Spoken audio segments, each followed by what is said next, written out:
Hey everyone, and welcome to the next edition of the Snapchat. I'm joined today by none other than Cozy Snap. Cozy, Red Guardian has graced us in Marvel Snap this week, coming out, and honestly, I think has been pretty damn cool. So I'd be really interested in hearing your take on Red Guardian and what you think in this first week of your first impressions. Yeah, man, it's tough to rank tech cards, I feel like, in the game because of the week they come out. Like, tech cards are meant to last for a long time, right, and solve this answer, and so you're trying to make decisions on a very short amount of time, but it kind of just felt like he was a tech card and then some, right, and really just brought a lot of power, brought a lot of utility, and worked in a lot more decks than I think than we originally anticipated, and just kind of nuzzled in just fine in the current meta that we're in. I love him, man. I think he's a lot of fun. I played a good amount of him the first 3 days, a ton of them. I don't have him in my current builds that I'm playing right this second, but dude, he's good.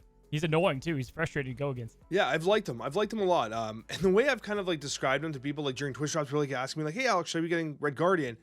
And the way I described him is he is the most skippable good card in Marvel Snap, it feels like. You don't need him. You don't absolutely need Red Guardian, right? There's cards that kind of do what he does. Rogue is a good example of a card that can kind of similarly do what he does, but I think that Red Guardian has a much wider application and is much more often a fun or good or effective play than Rogue. And I mentioned Rogue even in the last week's Snapchat, and I feel like it's still an apt comparison, but ultimately Red Guardian felt good to play on turn 3. It felt good to play on turn 4. It felt great to play on turn 6 oftentimes. It felt good all the time. I am landing on a 4-star rating with this card. I really liked it. I really liked it a lot. And it's hard to land a tech card that, as you said, is going to be playable ad nauseum in Marvel Snap. Tech cards have a very important role in the game, but you don't want them to be completely disruptive, right? You want them to have a job to do and do that job effectively. Shang-Chi does that, but it's a little too disruptive to some degree, but it feels like a necessary evil. Was this a necessary evil? I'm not so sure. What would you rank your top 3 tech cards at the moment? Shang-Chi being 1, clearly for both of us. What's 2 and 3? Man, it's hard to say what 2 and 3 would be. In terms of tech cards, man, putting me on the spot here. I would lean towards obviously Shang-Chi at the top. I like Red Guardian. I do like Rogue's cube stealing capabilities, but at the same time, it's Enchantress doesn't see much play. I feel like Enchantress could be good. I've been playing a lot of Cosmo lately. I feel like Cosmo's been really good because you're seeing a lot of mill out there, and I think that Cosmo can be pretty disruptive to that.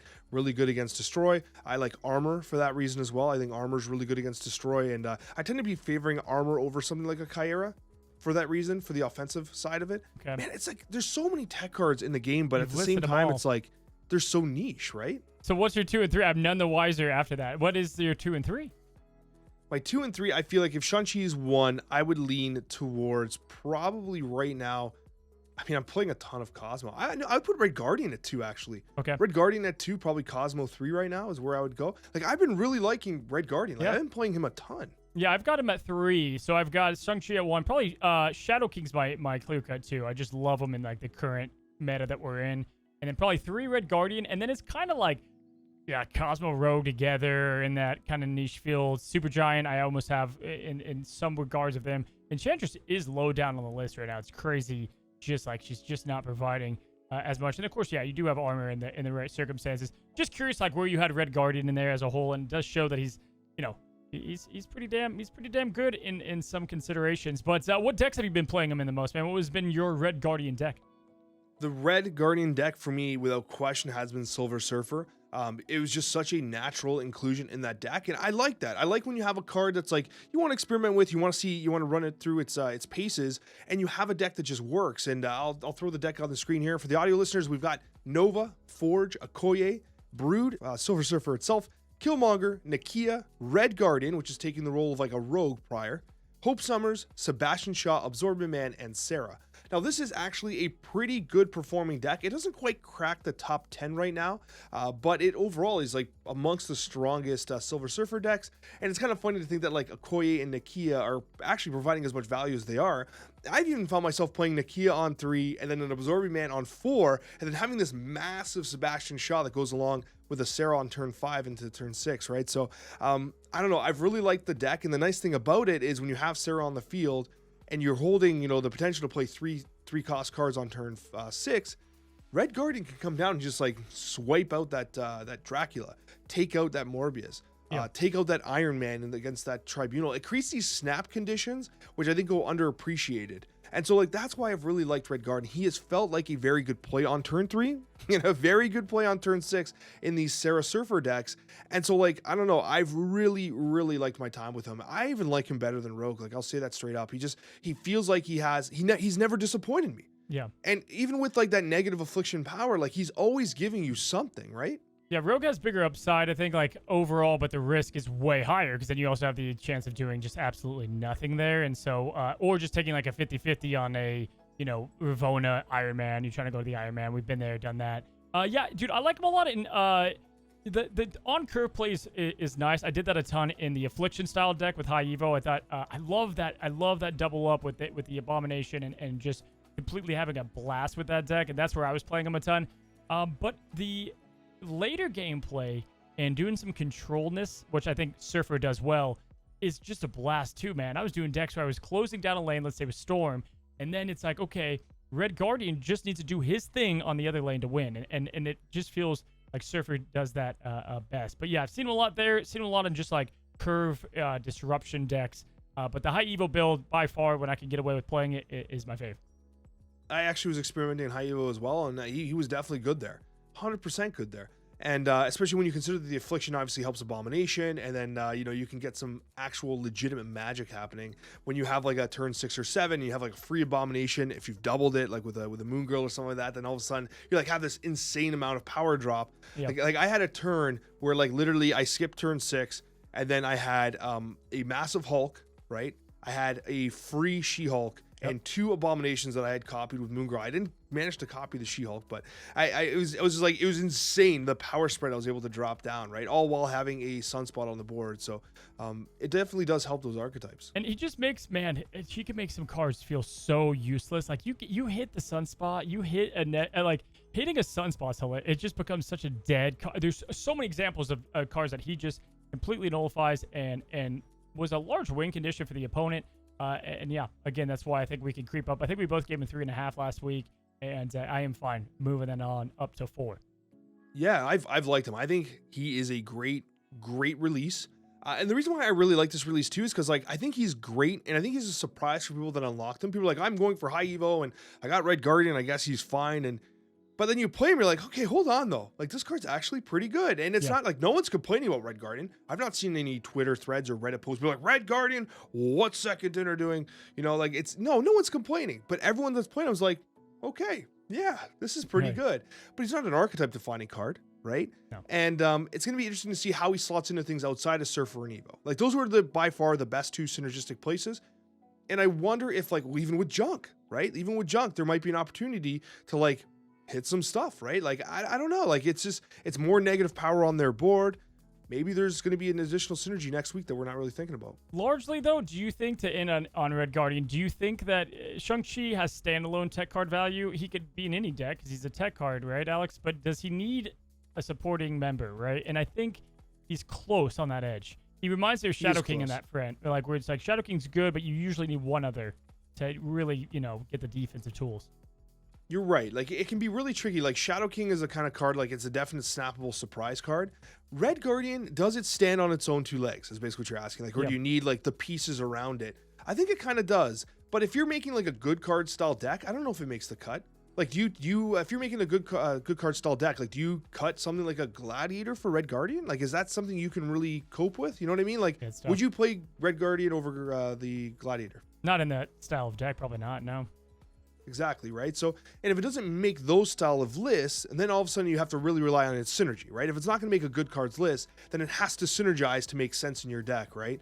So, and in the case of Silver Surfer is just really good at having these surprising tech pieces that your opponent might not be expecting, while also having that boost up in power kind of at the end of the game there. So, anyways, I do like the card a lot, and I'm glad to hear you coming in on a 4 with me, because, like, it does feel like a 4, doesn't it? But at the same time, doesn't it feel like if you're someone who's low on keys, like, you don't have to gamble on this? Definitely don't. Like, I think it's not like, we talked about Nico being irreplaceable. Red Guardian kind of feels replaceable, right? In general, I think that Snap was launched with the tech cards it needed, right? So, like, I think Rogue, Enchantress, and Shung does answer a good amount of the meta, and Cosmo. Shung is Shung, and until he's not, like, there's just, like, he's a great free-to-play option. over Red Guardian. But yes, I concur. And something that you do in your videos, which I really like too, is like, what are the chances this card gets nerfed, right? Like, what is the chance? I don't think this card gets nerfed, right? No. I also don't think it gets buffed. I think that this is like a pretty safe, like, investment, so to speak. I don't see Red Guardian getting like, well, this card's a 3/1 now, like, and you're like, what the, you know what I mean? Yeah. I don't see that happening at all. I think this is a very good, consistent release that I think is gonna, pay dividends moving forward for sure. And it just feels like a great balanced card. Like, honestly, like, kudos to Second Dinner. We need more of these. We need more of these cards that are just like good. You open them, you're like, yeah, okay, I got a fun new tool that I can use in some cool decks, but like, it's not ruining the meta and people aren't completely tilting out of their minds. You know what I mean? David Harbour would be proud. Who's that? He played Red Guardian and Black Widow. Oh, you got to see it. It's great. He does a great job. Oh wait, is that the dude from Stranger Things? That is like, I bet you if the most Googled thing after David Harbour is the dude from Stranger Things. Like, that's how people refer to him 100%. Yes, it is. Yeah. He was good in that movie, I'll tell you. Like, Stranger Things is one of those shows where, like, the first like the other seasons, I was like, I don't know if I don't even think I've watched the most recent one, but he was a great actor in it. Like, he was really good. And even in the Marvel movies with like Black Widow as a whole, the movie was kind of sus. Like, I was like, I watched it and I didn't, it was fine, but like when I don't want to get into spoilers, but there was a part where like she tries to get the bad guy and she can't. I'm like, come on, man, really? Like, the parents like, what, he's got like some like mother bee pheromone or something like that. I'm like, what is this, man? Oh, okay, all right, yeah. That was a reach. Do you remember that part? I mean, it's oddly vague, but yes, I think I understand the part that you're saying. Okay, yeah, we don't want to go into spoilers, but I was just like, man, I don't know about that whole pheromone stuff. And like, isn't that what like the queen bee does? She like flaps her wings and like she toots on all the other workers, and they're like, we got to make a new nest. Is that not how exactly it goes? I think it is. Do I not understand Alex. honeybees? This is not the science cast over here. Yeah, I believe it is. Yeah. Okay, well, that takes us to the top 10 worst cards in Marvel Snap. Perfect transition there, by the way. We got Queen Bee tooting on everyone, and then we go to the top 10 toot cards in Marvel Snap. And what are you doing? What are you throwing up spoilers for? I'm just, spoilers. Yeah, that's like, hey, Darth Vader's Luke's father. It's like, I mean, come on. We Bro, knew what are you doing? There it is again. There it is again. I haven't watched that yet. I know. You haven't seen that one? Don't worry. It's not a popular movie. No one's seen it. Angel's not on today's list, is he? He might be on today's list, but he's not in our honorable mentions, which we're going to be starting with. He's much worse than an honorable mention, Angel here. For those that don't realize, Angel's on the screen, audio listeners, Cozy, just jumping right to the Pixel Angel to kind of just set the tone for today's conversation. Cozy, I'll give you the opportunity to start us with some honorable mentions of absolute trash tier cards that need some love or just need to be deleted. Yeah, so honorable mentions, these are ones that I think they're fine. They're fine, but they need love, right? And we've talked about it to nauseum. Like, Captain America actually doesn't make today's list. We have him as he just needs a buff at this point, right? As well as something like Master Mold, Alex. Master Mold is good, but probably the definition of pigeonholed to the one deck that he's played in. And I can't think of much other cards that are just exclusively in that territory. And so, yeah, Master Mold's got to be an HM. Yeah, Master Mold is pretty rough. It's actually running like a 41% win rate right now. Less than 1% of the meta. It's just bad, and it's kind of crazy that the Sentinels are stronger than Master Mold when Master Mold is like the builder of the Sentinels, so to speak, right? It's just, the card just is so pigeonholed. It's so pigeonholed, and it only goes in Ronin decks, and Ronin kind of sucks as it is. And it's like, okay, how do you make this card stand on its own? We've had so many ideas about like, oh, maybe it gets +1 for every opponent's Sentinel being played down, or maybe their Sentinels are weaker, or whatever. I think there's so many creative ways to fix Master Mold while also giving it the synergy with Ronin. I still like best that like Master Mold gets a buff for every enemy Sentinel that comes down and play. I think that's still by far the best solution. But yeah, definitely an honorable mention there. I also want to have an honorable mention for Mr. Fantastic. I actually recently made a deck where I was playing Mr. Fantastic unironically. I was really like, I was huffing pure hope. I had like crossbones in it and everything like that. I called it Fantastic Beach. It had like Sandman in it with Mr. Fantastic. Anyways, it came to my mind was like, you know what, Mr. Fantastic, why do I play this card when I can just play Jeff and have like the mobility of that 3 power wherever I want? And this card's only doing 2 power into those locations. I mean, 6 as a whole, but like, can't this just be, is this not the most OTA friendly card in the world? Is Mr. Fantastic at 3/3 not like the easiest choice possible? Like, am I missing this? Does Mr. Fantastic as a 3/3 destroy Marvel Snap? Well, the thing is, so he's what, at 3/6 right now, which, is good. It's spread out, right? I think I will say this, man. I actually enjoy him a lot in getting priority early decks. He's the best at it. Like if you play Negasonic, if you're trying to aim for that goal of the deck, he's good at that. He does do that job well. But I do agree, he needs something. He needs something, especially for his magnitude of character. I think he could definitely, be better. He's often forgotten, especially because Miss Marvel is one more cost. One more cost. I know you don't need to do, the extra stuff for him, but he could probably use a little love. Yeah, just listen. One power for our boy Mr. Fantastic. When was the last time you saw Mr. Fantastic? It's been a long time, dude. There Actually, you go. See, exactly. That's Fair my enough. point, right? Like no one's playing Mr. Fantastic, and we were coping really hard then as it was. And okay, Elektra, another one that's got a recent buff to a 1/2, but seriously not seeing much play. Still think that it would be cool if it destroyed 1 or 2 cost cards. The only time I see Elektra is when like some cheating ass bot plays it on me on turn 6 and ruins my life, but that's a whole other conversation. We've already had one therapy session today.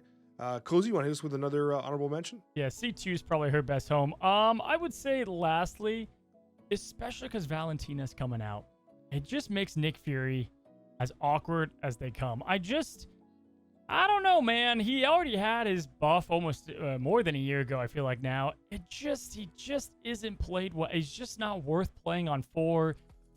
I don't even think he needs to be a 4 cost, if I'm being honest. If Valentina's a 2 cost, I think you can effectively make him a 3 cost. And he's a 4/5 at that, by the way. Like the old stat line of the 3 cost. Like either give him more power, make him a 4/7 or something, or scale him back in cost. And I think I would prefer to scale him back because you have more time to react with the 6 cost cards. You make him a 3 cost though, that just amps the hell out of Loki. Like Loki's just crazy now. If he's a 3/1, Yeah. like you play him into Loki and now you have 3 extra cards. Like, that's kind of the problem, I think. That's fair. So I would take your buff over the drop in power or drop in cost. Like as a 3/7, I think no one's even excited about Nick Fury. Like 3/7, it's like okay, makes sense. Maybe he is better. I mean, he's obviously better, but I'll tell you one thing though. Nick Fury was done so dirty in Marvel Snap, and he was done so dirty in Secret Invasion. Oh my god. Everything about Nick Fury right now is just so damn sad. We need to bring him back up. So I agree with Cozy. 4/7. Let's get it done. All right, man. Let's get to the top 10 list. What do we have at number 10? Worst card right now? Number 10 is going to be the luckiest card in Marvel Snap to be on our top 10 list, and that is Domino. Domino, the card that on turn 2 jumps into your hand. What's the line she says? I've not played Domino in so long. Lucky. What are the chances, does she say? Dude, I haven't played her in so long, and if I haven't had her sound effect on. It's been a minute. That's how bad. That's how you know she's deserving to be on the list. You can't even tell. I can't even tell you what she says. Man, does she say like right on time or always lucky? Right on time. I think right on time. I think it's right on time. Is it? Okay, well, let us know in the comments if we're wrong. Probably I not. actually just recently played a Domino deck too. I was like delirious and coping hard, and it was bad. It was so bad. Yeah, Domino's terrible. Sub 40% win rate, just awful. Seeing no play. The only places being played is in these like bot farming Agatha decks where like people are, I guess, are just like booster farming and stuff like that. Right. They can't even be booster farming. They're booster farming Agatha. They're probably farming like season pass points or something like that, which messes up all the stats. I don't know what the hell's going on with these Agatha lists, but that's the only place you're seeing Domino, like not ironically. Do you have anything nice to say about Domino? No. The nicest thing I have is let's just move on to number 9. Spare All for right. more.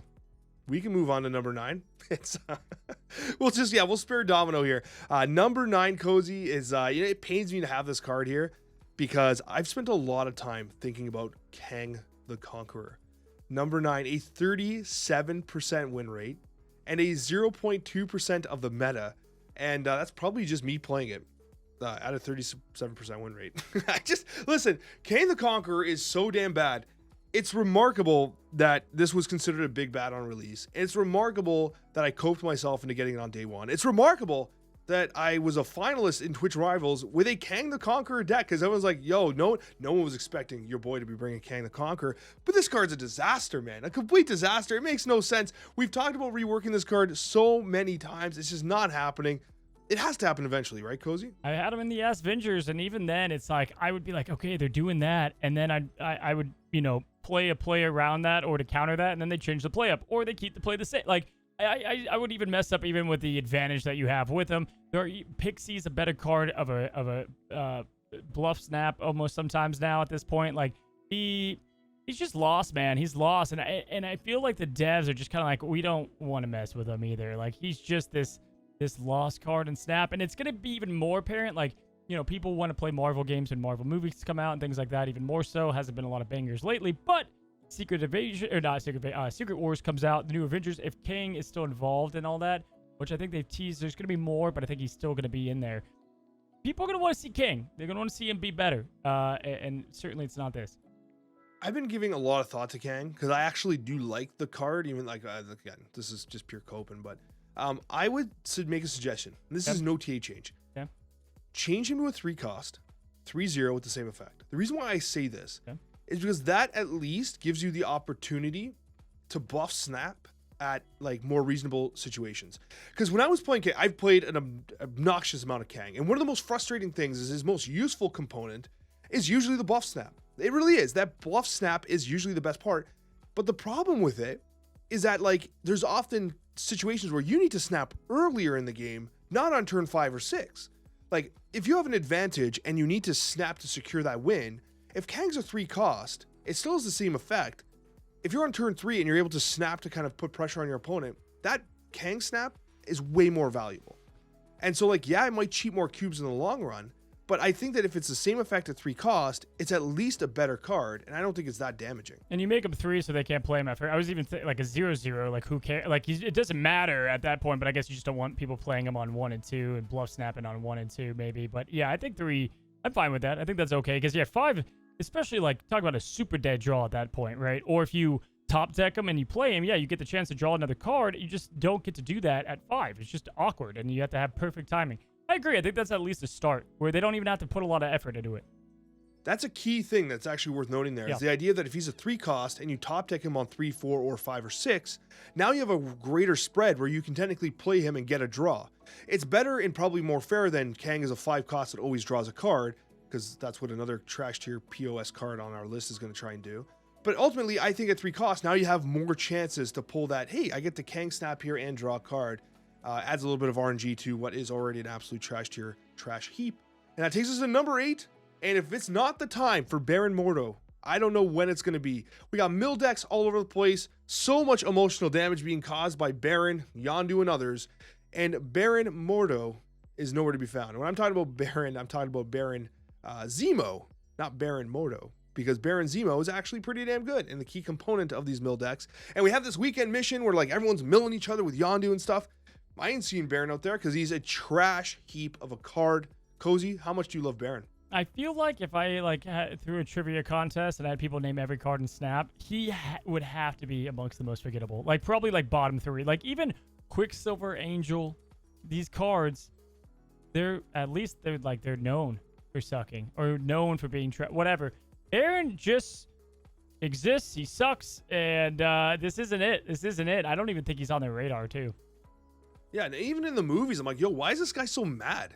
Like, it was just like, it was one of those things, like, he even sucks in the movies, honestly. The end, yeah, we don't want to spoil it, but I agree. He's an angry man. But yes, Baron is there's just not a lot to say. Some cards don't need a lot of explanation. He sucks.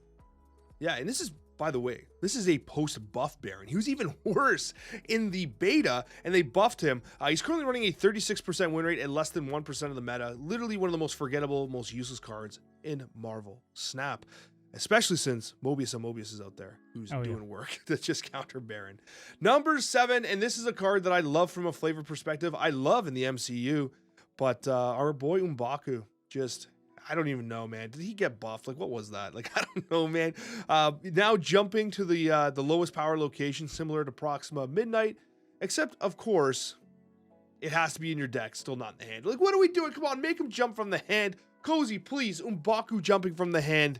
Because now we can have, like, a Silver Surfer deck with, like, Nakia, M'Baku, Okoye. Yes, we're full coping. But then at the end of the day, he jumps in. Dazzler's like, yo, M'Baku, and just jumps up, and everyone's losing their mind. What?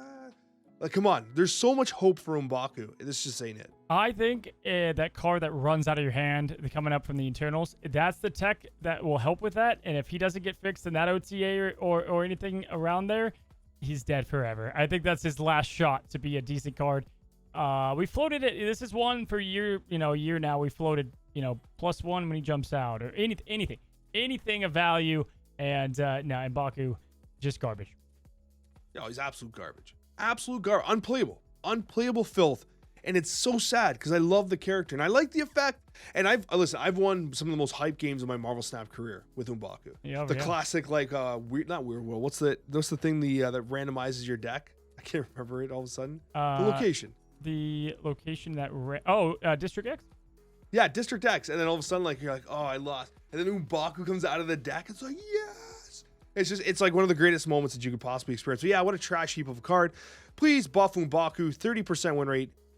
Just awful. And that brings us to number 6, who is somehow worse than M'Baku and actually got buffed very recently, which is even more heartbreaking. It's another M. It's Mantis. Mantis, a 42% win rate and 0.2% of the meta. Literally no data on this card, borderline. What an absolute piece of garbage card. And yeah, you're copying a card from there, but I still hate the fact you got to guess the location. Look at this beautiful variant, by the way. What a damn shame. What a damn shame this card sucks so bad. Cozy, it needs something. She's got great variants, man. Like, all of her variants slap. Yeah, man. She was a core cast of the Ass Avengers. I feel she needs to definitely go to a 1 cost. I don't know why she's 2. The effect is too risky for her not to be that. And I feel like if she's 1, you can at least like throw her out there on some extra. You're still not putting her in your deck though, and there's just not again. There's definitely not enough reward here for what you get. There are going to be instances that are kind of cool and things that I did use her for, but Cable in every way, shape, and form is probably better. It's always better. Cable's good just for the disruption, for the information. Mantis is useless all the way around. Yeah. Imagine if Cable was you had to guess the location. Garbage card. Oh my god, yeah, terrible. Right? Yeah. So why does Mantis have to guess the location? Like, that's what I don't understand. Make Mantis a 2/2 that just copies their highest card played on turn 2 or whatever. The Guardians' biggest fault is that like they just have to stay on theme with the guess the location thing, and I think it's a novelty that I'm done with. I could see maybe it being like OP. You played on like you do a limbo game and then you played on turn 6 and then you copy their Red Hulk, which hopefully gets nerfed by then anyways. And then it's like I can see where it can be super strong naturally. But at the same time, it's like, what are we doing here, man? Like, it's so unplayable. The statistics speak for itself. No one listening is like, oh man, I'm a Mantis believer. Okay, no, I just queued the comment for sure. There's someone in chat who's going to be an absolute Mantis truther, but this card sucks. Come on, we're out of control here if we're thinking Mantis is a good card. Yeah, if they do like alliances, like not the guild thing, but if they were to say like if you played all the Guardians of the Galaxy, they all get +3. It's kind of like those like OTAs that they were releasing for a little bit. Like then you have a card that's like you have the risk reward. You can get like the card and it's awesome, but she's part of a bigger picture potentially, down the line. And I think it's possible that they lean that direction eventually because it'd be cool to see in some of these iconic groups. Yeah, and there's another iconic card who's iconically just as bad in Marvel Snap, which is so damn disappointing because I love Magic's brother, Colossus. I would love for Colossus to be a very legitimate card. Even during the X-Men event that you just alluded to, no one was playing Colossus because he still sucked. Absolutely literal iconic character in the Marvel universe. Just an absolute poo-poo trash heap card. What do we even do at this point, Cozy? No, we talked about him a couple weeks ago in the Snap, I think, and it was just like, hey, 5 cost, maybe make him with the power and give him the same effect. This is one of those head scratchers right there with Captain America. Like, why aren't we buffing this guy? Why aren't we giving him a shot? And you guys know our feelings on him by now. Not good. Yeah, you kind of like a 5/10 that can't be destroyed. Slap Shang-Chi right in the face, right? Something of that nature. It's got to be something better than the 2/3 that he is. That's for damn sure. And the power can't be reduced either, so that's a very necessary nerf to U.S. agents. I couldn't even finish the sentence. I know. It's like, where are you going with that? Oh my god, yeah, he deserves to be on this list, by the way. I know that's another card, right? That okay, there were a lot of U.S. agent truthers that were like, "Yo, Alex, you're wrong. This card's not 1 star or 4 stars." So I'm like, if you think I'm gonna tell people like, "Yo, those 6K tokens you've been saving up for 4 months, yeah, spend it on U.S. agent. That's a good choice." 6, oh my gosh, man! God, yeah, ridiculous. What a disaster that would have been. What do we got up next, brother? You know what? This card is my number 1 because it's like, come on, there's worse cards than this. And I was too emotional and disgusting. That's one way to describe Uatu the Watcher.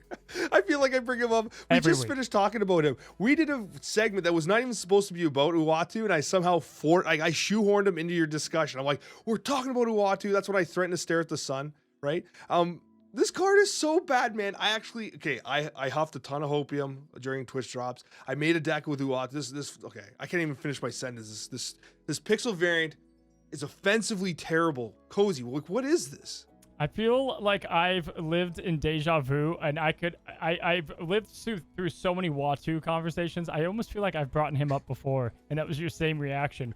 He's just a little mad baby sitting on top of the world. Yeah, I have nothing to say on this card. He's Uatu the trash heap. I hate him. I don't hate him. I love him. I love Uatu. Listen, during Twitch drops, there was a moment where I had Uatu, and it was the Abbey on the third location, and I set up 2 cards in advance of the Abbey. Oh, chef's kiss! I got a free draw. My opponent was tilted, and then they played Yondu, and what did they take?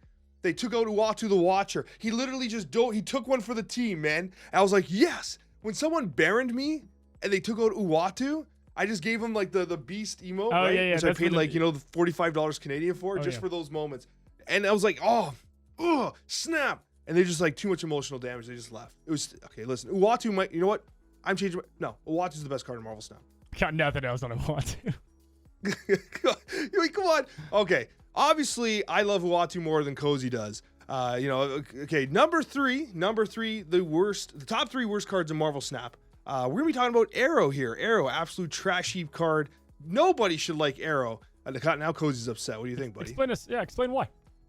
Explain why. I'm just joking. It's not Arrow. I just want to kind of dig at Cozy a little bit.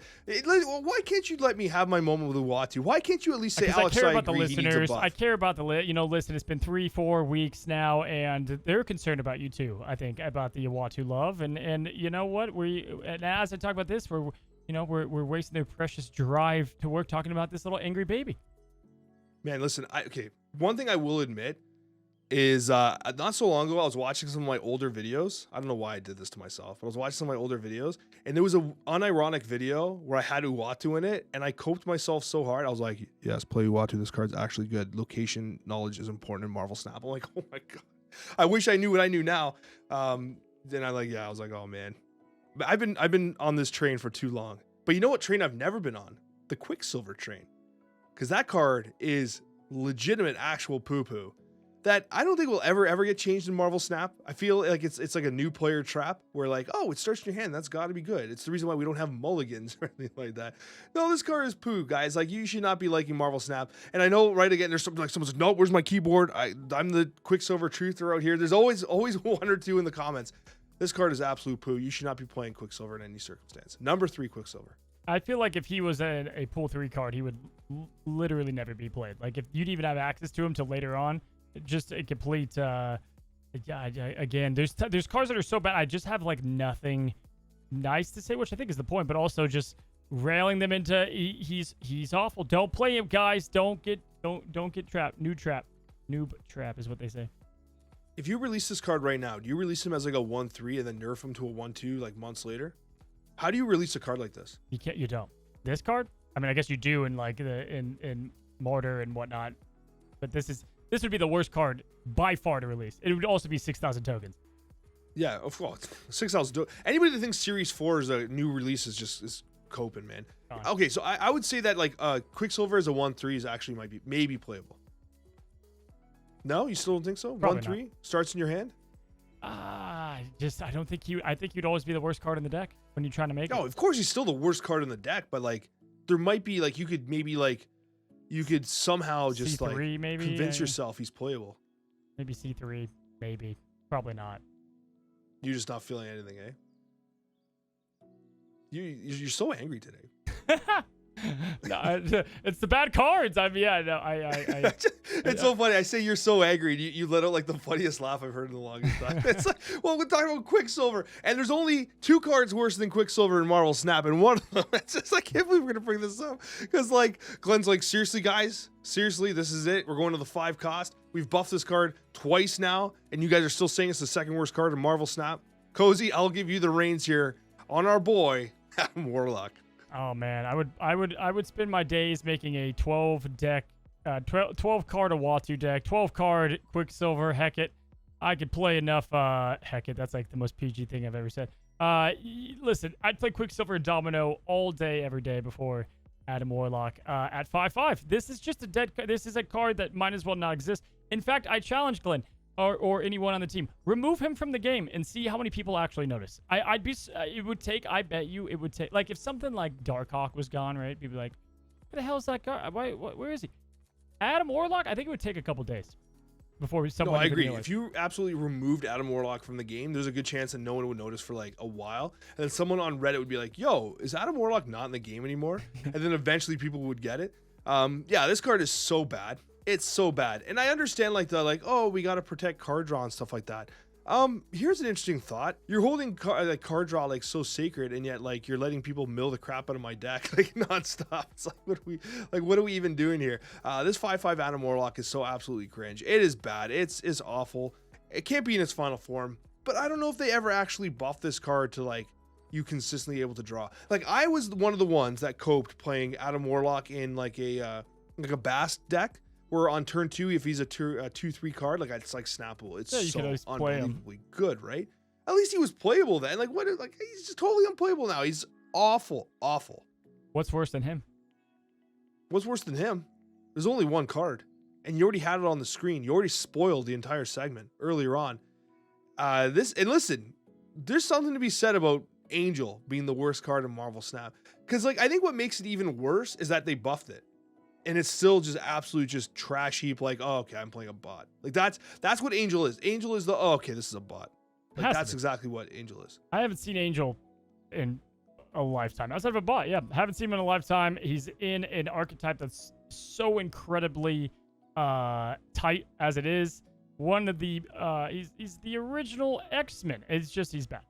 He deserves. I like better. how you use the word tight because as you were talking, I was looking at his like 12 pack. I was like, man, like, first of all, like, how many muscles does one person need in their armpit? What does that actually power? Like, do you actually punch from your armpit? Like, I don't understand why those muscles are so jacked. And also, how does he even put that suit on, man? There's so many questions I have because his suit has like a headpiece on it too, but it looks like a one piece. I don't understand the physics of this suit at all. Definitely tight the way I would describe it. This card is terrible. It's so bad. Like, you can't even pretend to put it into a deck with a straight face and be like, yeah, this actually makes the deck. No, it never makes the deck better. There is no version of Destroy that ever wants Angel in it. Like, it's just so damn unbelievably awful. And it's painful that it's the post-nerf, the post-buff version that still sucks. And this is just, it kicks M'Baku in the balls because this is the tech we need for M'Baku. Like, M'Baku with this stat line, with this effect is better, no? Yeah, it's the same thing as having the M'Baku fix with the +1 potentially. Like, you got to give it plus power if it does the effect. I think that's the only way. And even then, it's probably not played. I don't think it's going to be played. Listen, we've passed the sale of new card experience over here. I think he's not even that. No, not even that. And but what is that? Is our Snapchat mailbag. We have a bunch of questions that came into this week, and Coccia, we're going through a few of them here. And if you have a question you'd like to ask Coccia and I, let us know in the comments down below. Ask with the mailbag tag. And we actually really do like questions that aren't even related to Marvel Snap. We like talking just for the sake of talking, Coccia and I. And that brings us to our first question of the week, which actually is all about Marvel Snap. Bree brings us a card idea regarding extra energy, and it reads, ongoing, neither player's energy can exceed the current round number. This is an idea of attacking like these ramp style decks while also attacking the Hope Summers list. I don't know what kind of stats would have to be applied to it, but Coccia, what do you think of the idea of a card that would fix the mana of both players to the round number? It reminds me of Jean Grey. I think it would be weak ultimately unless it had good stats, because if you're doing it to both of you guys, right? Like, your opponent doesn't have to worry about it, so they're going to edge you out on turn 3 or whatever it is.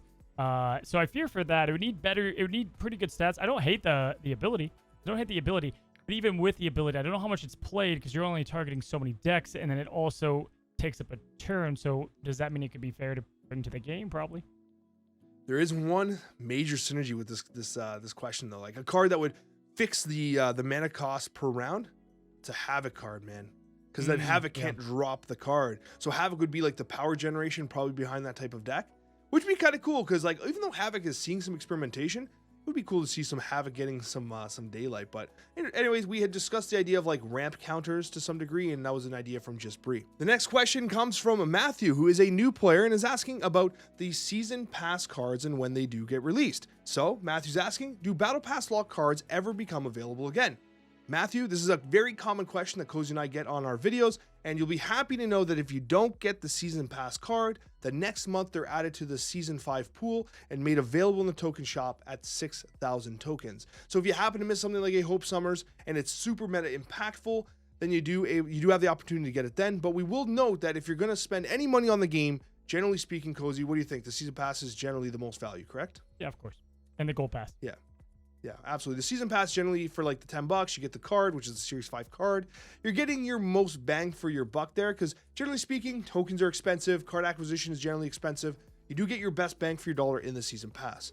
North Star Jacobs asks our next question. It reads, in addition to being an avid Marvel Snap player, I'm also an avid baseball card collector. The Snapchat is actually one of my go-to listening options for when I'm organizing my collection. So my question is, what physical or digital card games did you guys play before Marvel Snap? And do you still play any of them? And are you collectors of any sort? I bring up this question, Cozy, because my wife was actually, we had a party for my daughter this weekend, and she was cleaning up like the basement a bit. And she was like, Alex, do you realize you have like thousands and thousands of physical cards stacked across multiple tables, boxes of unopened booster boxes? And so I'm like, I know, I have a problem. I collect everything, Cozy. Yeah. I have, I'll answer the physical one. I think I've answered the digital before. The physical, so OG Pokemon cards is where like my love for that started. And then I got into collecting sports cards when I was young for sure too. But, and nowadays I just finished, in fact, Alex was with me when I was looking at some of the OG base set Pokemon cards, even at PAX East.